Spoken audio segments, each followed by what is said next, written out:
سورہ ملک میں اللہ سبحانہ و تعالیٰ فرماتا ہے کیا وہی نہیں جانے گا جس نے پیدا کیا؟ لہذا صحیح معنوں میں سچی توبہ جو کر رہا ہے وہ اللہ تعالیٰ کے علم ہے. تو فرمایا وَكَانَ اللَّهُ عَلِيمًا حَكِيمًا, اللہ تعالیٰ تو ہے ہی بہت زیادہ جاننے والا اور حکمت والا.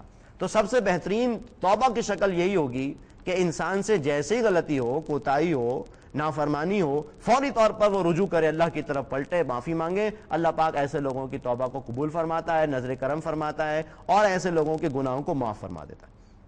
اس کی انتہائی دوسری شکل یہ ہو سکتی ہے کہ انسان ساری زندگی گناہ میں ملوث رہے, اس کو متوجہ بھی کیا جائے کہ بھائی خدا کے واسطے یہ سود خوری چھوڑ دے, خدا کے واسطے یہ بے حیائی کے کام چھوڑ دو, لیکن وہ ڈھٹائی کے ساتھ وہ گناہ کرتے رہے, یہاں تک کہ اپنی جو زندگی ہے اس پر بیس کرتے ہوئے گناہ کرتے رہے یہاں تک کہ وہ موت کی کیفیت آ جائے. ایک اور حدیث میں آتا ہے بڑے پیارے الفاظ کے بدبخت ہے وہ شخص کہ جو زندگی کی آرزو میں گناہ کرتے رہے اور اچانک جب موت آئے تو اب وہ توبہ کرنا شروع کر دیں. ظاہری بات ہے موت کا فرشتہ جب آ جائے گا تو اس وقت انسان کی توبہ قبول نہیں ہوتی. آپ کے علم ہوگا کہ فرعون نے بھی جب دیکھا تھا اور ڈوبنے لگا تھا تو اس نے بھی ایمان لے آیا, وہ بھی ایمان لایا, اور اس کے الفاظ آتے ہیں کہ میں ایمان لایا بنی اسرائیل کے رب پر. اس سے کہا گیا الان اب ایمان لانے کا کوئی فائدہ نہیں. تو دوسری انتہائی شکل یہ ہو سکتی ہے کہ انسان ساری زندگی نافرمانیاں کرتے رہے, گناہ کرتے رہے جان بوجھ کے, اور پھر جب موت کا وقت آئے اس وقت وہ توبہ اللہ کرے. ظاہر بات ہے اس وقت توبہ قبول نہیں ہوتی. یہ بھی آیت مبارکہ ہے سورہ نساء کی آیت نمبر 18, اس کے فوراً بعد اللہ تعالیٰ نے یہ بات بھی واضح فرما دی وَلَيْسَتِ التَّوْبَةُ لِلَّذِينَ يَعْمَلُونَ السَّيِّئَاتِ حَتَّى إِذَا حَضَرَ أَحَدَهُمُ الْمَوْتُ قَالَ إِنِّي تُبْتُ الْآنَ. اسی طرح ان لوگوں کی بھی توبہ ہرگز قبول نہیں ہوگی کہ جو گناہ کرتے رہے یہاں تک کہ جب ان پر موت کی کیفیت آئے تو وہ کہنے لگے کہ اب میں توبہ کرتا ہوں, اب میں معافی مانگتا ہوں. ایسے لوگوں کی توبہ قبول نہیں ہوتی. ترمذی شریف کی روایت ہے کہ توبہ کا وقت یعنی توبہ کی جو توفیق ہے وہ کس وقت تک اللہ تعالیٰ دیتا ہے اور پھر قبول بھی فرما لیتا ہے. اس میں ترمذی شریف میں اللہ کے رسول علیہ الصلوۃ والسلام نے ارشاد فرمایا ان اللہ یقبل توبۃ العبد ما لم یغرغر, یعنی بے شک اللہ بندے کی توبہ قبول کرتا ہے جب تک اس پر نزع کی کیفیت طاری نہ ہو. مراد یہ ہے کہ موت سے پہلے اگر اس کو موقع مل جائے اور وہ توبہ کر لے تو اللہ سبحانہ و تعالیٰ پھر اس کو توبہ کی توفیق دے دیتا ہے.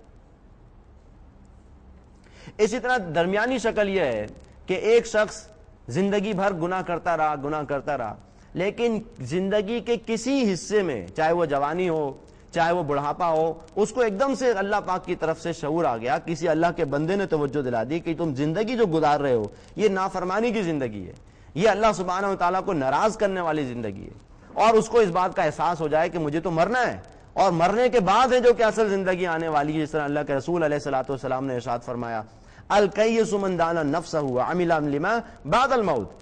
عقل مند شخص وہ ہے, باشعور شخص وہ ہے کہ جو اپنی نفس کی شرارتوں کو سمجھے, اس کو کنٹرول کرے اور عمل کرے موت کے بعد آنے والی زندگی کے لیے. بہرحال اگر اس کو موقع مل گیا, سمجھ آ گئی کہ ہاں مجھ سے غلطی ہو رہی تھی, جتنا میں نے پیسہ جمع کیا یہ نافرمانی کا پیسہ ہے, یہ میں نے کسی اور سے ناجائز طور پر حاصل کیا ہے, اب جیسے ہی اس کو شعور آیا چاہے زندگی کے کسی بھی حصے میں اور وہ اللہ تعالیٰ کی طرف پلٹ آیا, تو یہ جو آیت ہے سورہ زمر آیت نمبر 53 اس حوالے سے بڑی پیاری ہے. قل یا عبادی الذین اسرفوا علی انفسہم لا تقنطوا من رحمت اللہ, اے نبی آپ میرے بندوں سے کہہ دیجئے, یا عبادی الذین اسرفوا, میرے ان بندوں سے کہہ دیجئے جنہوں نے بہت اسراف کیا, بمانے بہت ظلم کر لیا اپنے پر, گناہ کر لیے, نافرمانیاں کر لی, لا تقنطوا من رحمت اللہ, تم اللہ تعالیٰ کی رحمت سے مایوس نہ ہو, ان اللہ یغفر الذنوب جميعا, یقیناً اللہ تعالیٰ تو سارے ہی گناہوں کو معاف فرمانے والا ہے, انہ هو الغفور الرحیم, یقیناً وہی ہے جو بخشنے والا ہے, یقیناً وہی جو مہربان ہے. بہرحال یہ تین انتہائی صورتیں ہو سکتی ہیں توبہ کی جو میں نے آپ کے سامنے عرض کر دی. نمبر 1 گناہ کے فوراً بعد توبہ کر لینا, معافی مانگ لینا. اسی طرح ایک انتہائی شکل یہ کہ ساری زندگی انسان گناہ کرے, موت کے وقت وہ معافی مانگے, اس وقت اس کی توبہ قبول نہیں ہوتی.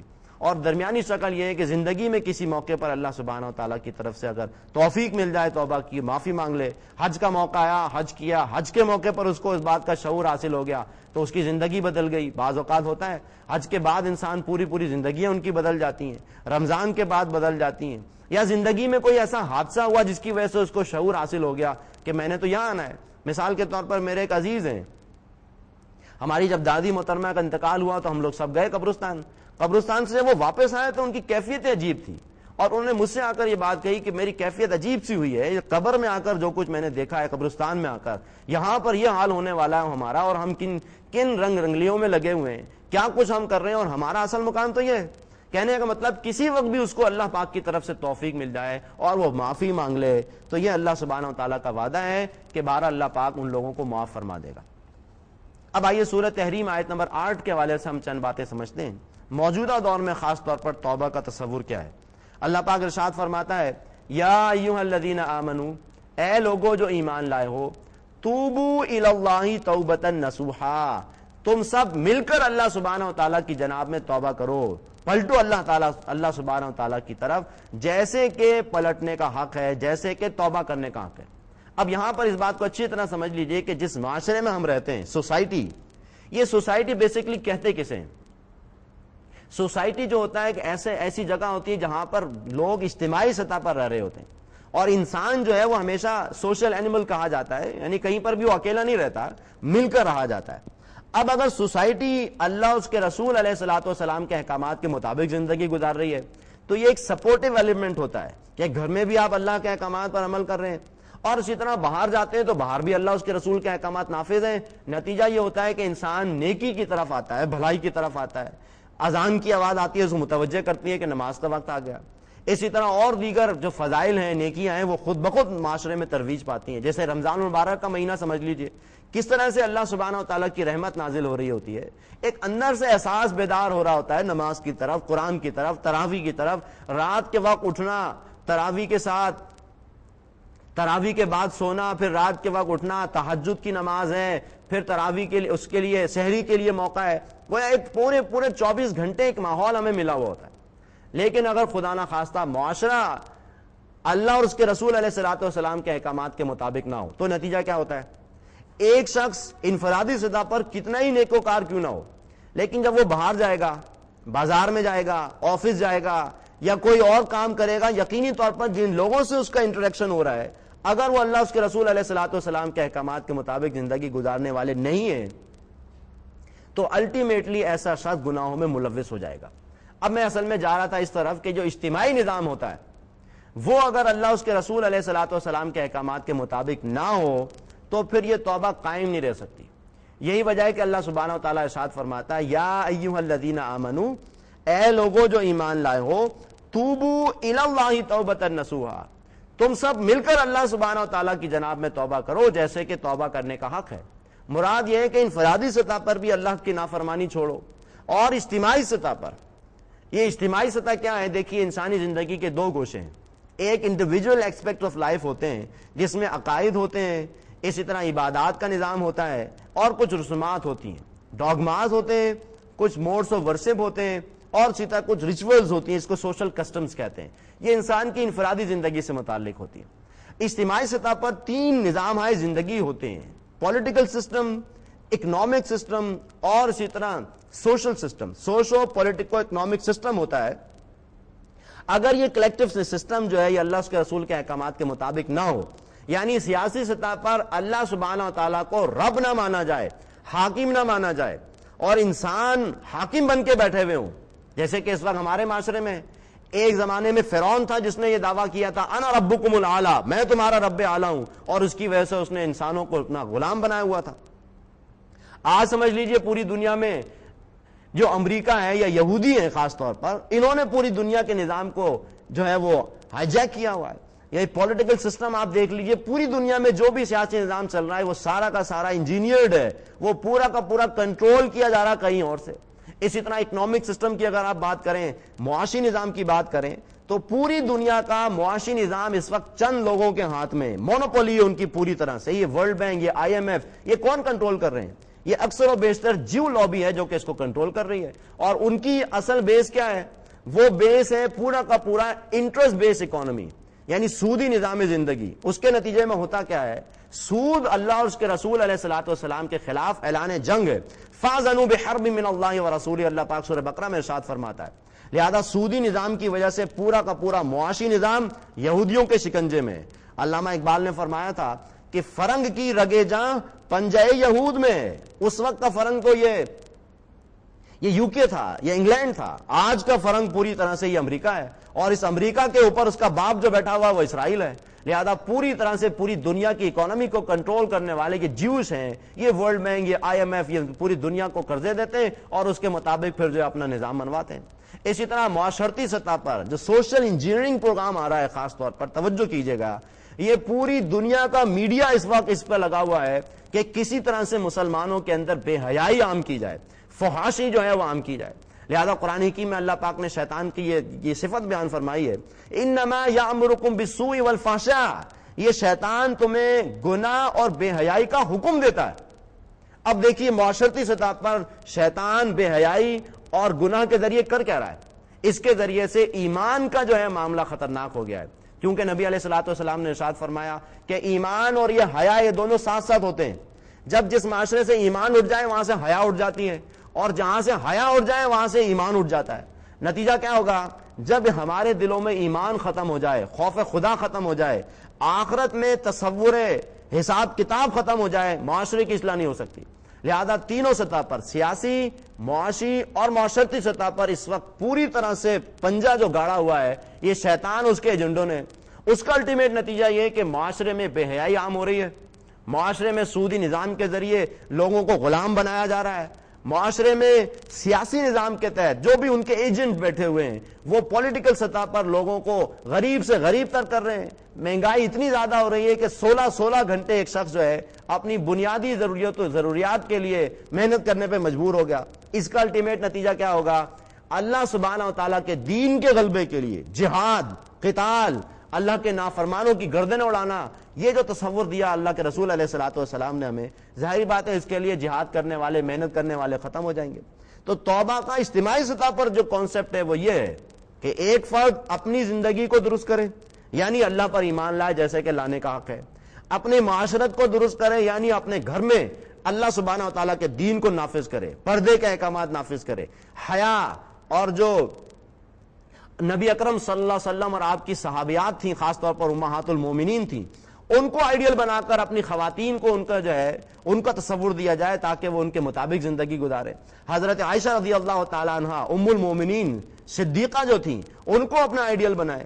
اسی طرح حضرت فاطمہ تو زہرا رضی اللہ تعالیٰ عنہ نبی اکرم صلی اللہ علیہ وسلم کی چہیتی بیٹی جو تھیں ان کو اپنا آئیڈیل بنا کر ہماری خواتین پردے کے احکامات پر جو عمل کریں تو یہ معاشرہ سدھر سکتا ہے. اسی طرح معاشی سطح پر جیسے میں نے عرض کیا, جب تک یہ سودی نظام ختم نہیں ہوگا, اس کے خلاف جہاد نہیں ہوگا, جب تک یہ معاشرہ درست نہیں ہو سکتا, کیونکہ یہ نظام انسانوں کو غریب سے غریب تر کر رہا ہے. شاہ ولی اللہ رحمۃ اللہ علیہ نے بڑی اچھی بات فرمائی ہے کہ جس معاشرے میں یہ پیسے کی تقسیم اگر صحیح نہ ہو تو وہ ایک دو دھاری تلوار کے مانند ہے. تلوار کی ایک دھار ہوتی ہے کہ ایک ہی طرف سے کاٹتی ہے, لیکن اگر دو دھاریں ہوں تلوار کی تو نیچے بھی کاٹے اور اوپر بھی کاٹے. مراد یہ ہے کہ سودی نظام کرتا کیا ہے, سودی نظام کی وجہ سے امیر سے امیر تر ہوتے چلے جاتے ہیں. جیسے کہ آج ہمارے یہاں جن کے پاس کروڑ روپیہ ہے وہ بینک میں ڈال کر آرام سے بیٹھے ہوئے 5 لاکھ سے 10 لاکھ روپے کما رہے ہیں اور عیاشیاں ہو رہی ہیں, بدماشیاں ہو رہی ہیں, سوئٹزرلینڈ میں زندگی گزر رہی ہے, یا پھر یہ کہ اور کہیں جو ہے زندگی گزار رہے ہیں, محنت نہیں کر رہے. اور اسی طرح غریب جو ہے وہ غریب سے غریب تر ہوتا چلا جا رہا ہے. کیا کر رہے ہیں ہمارے جاگیردار جو بیٹھے ہوئے ہیں, کیا وہ محنت کرتے ہیں, کیا وہ ویسی محنت کرتے ہیں جیسے کہ کرنی چاہیے؟ یہ وڈیرے ہوں, یہ جاگیردار ہوں, یہ چودھری ہوں, یہ سارے کے سارے وہ ہیں جن کے پاس بے تحاشا دولت ہے, کسی نے بھی محنت سے نہیں کمائی. یہ بات اچھی طرح نوٹ کر لیجئے. یہ اکثر و بیشتر کالا دھن ہے جو ان کے پاس ہے, اور اسی سے وہ الیکشن لڑ کر سیٹوں پہ پہنچ جاتے ہیں, اسی سے پھر جو ہے وہ عیاشیاں ہو رہی ہوتی ہیں. بہرحال جب تک معاشرہ درست نہیں ہو سکتا, جب تک سیاسی سطح پر اللہ سبحانہ و تعالیٰ کو حاکم مانا جائے, ان الحکم الا للہ, حکم کا اختیار صرف اللہ سبحانہ و تعالیٰ کو ہے, سروری زیبا فقط اس ذات بے ہمتا کو ہے, حکمراں ہے ایک وہی باقی بتانے حاضری. جب تک خدا کو رب سبحانہ و تعالیٰ کو حاکم نہ مانا جائے. نمبر 2, معاشی سطح پر اس بات کا تصور نہ دیا جائے کہ دنیا میں جو بھی دولت ہے یہ انسانوں کی نہیں ہے, یہ اللہ سبحانہ و تعالیٰ کی عطا کردہ ہے اور یہ انسانوں کے پاس امانت ہے.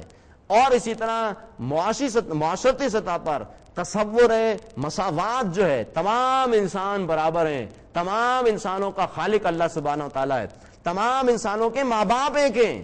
یا ایھا الانسان یا ایھا الناس انا خلقناکم من ذکر و انثی وجعلناکم شعوبا وقبائل لتعارفوا ان اکرمکم عند اللہ اتقاکم. اللہ سبحانہ و تعالیٰ سورہ حجرات میں ارشاد فرماتا ہے اے انسانوں ہم نے تمہیں ایک مرد اور ایک عورت سے پیدا کیا اور ہم نے تمہیں بنایا مختلف ذاتوں میں اور مختلف قبیلوں میں تاکہ تمہاری آپس میں ایک دوسرے سے تعارف ہو. ان اکرمکم عند اللہ اتقاکم, تمہارے درمیان اللہ کے نزدیک سب سے زیادہ عزت والا وہ ہے جو تم میں سب سے زیادہ متقی ہے. لہذا معاشرتی سطح پر اس بات کو پروموٹ کیا جانا چاہیے کہ تمام انسان برابر ہیں, چاہے گورا ہو یا کالا ہو, سب کا پروردگار اللہ سبحانہ و تعالیٰ, سب کے ماں باپ ایک. تو یہ اصل میں یہ تصور توبہ کا کہ پوری کی پورے نظام زندگی میں اللہ سبحانہ و تعالیٰ کا دین نافذ ہو. سیاسی سطح پر اللہ کو حاکم مانا جائے, معاشی سطح پر اللہ سبحانہ و تعالیٰ کو مالک مانا جائے. مالک اللہ سبحانہ و تعالیٰ ہے, ہم جو ہیں امین ہے, ہمارے پاس امانت ہے جو کچھ بھی دیا گیا.